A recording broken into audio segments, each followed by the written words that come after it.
Bien. Bonjour à tout le monde. On va peut-être commencer, si vous voulez bien, par une minute de silence, avant tout. En la mémoire de Jacques, bien entendu, dont on vient de vous parler. En la mémoire aussi des soldats tombés pour la France et notre liberté, pour les jeunes humanitaires tombés en Afrique et morts au Liban, et pour de nombreux morts du Covid-19 dans nos rangs. Voilà, merci.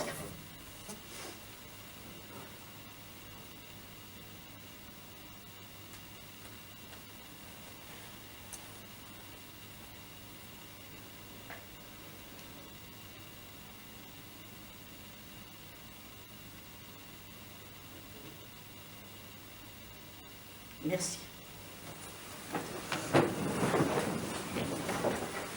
Bien, j'adresse en votre nom à tous mes remerciements pour les personnes officielles qui sont parmi nous, dont on vient de vous parler.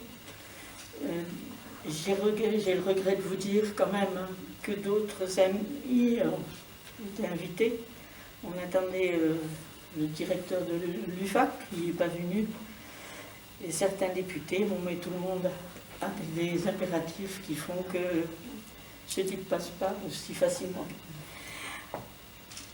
Mesdames, Messieurs, mon introduction sera très brève, afin que le programme que nous avons prévu sur la journée se déroule dans les meilleures conditions.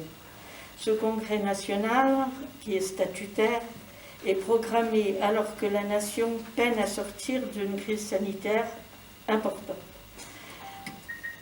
On n'en sort pas, puisqu'il semble que ça repart de plus belle. Enfin, quand j'ai écrit ça, on était censé en sortir.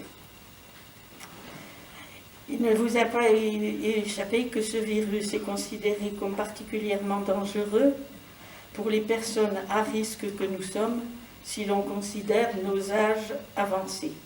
Dans ces circonstances, vous êtes néanmoins venus en tenant compte des règles édictées pour démontrer aux politiques que les pupilles et orphelins de guerre existent toujours avec toutes leurs revendications qu'ils se doivent d'exprimer en toutes circonstances.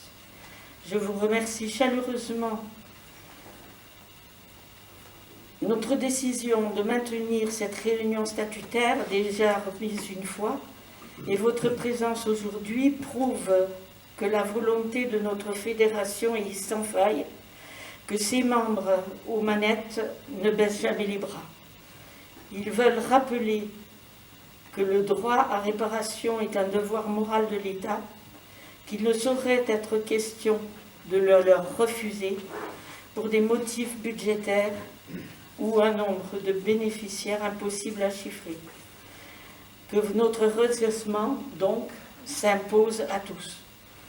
Vous avez tous dans les mains le programme de la journée.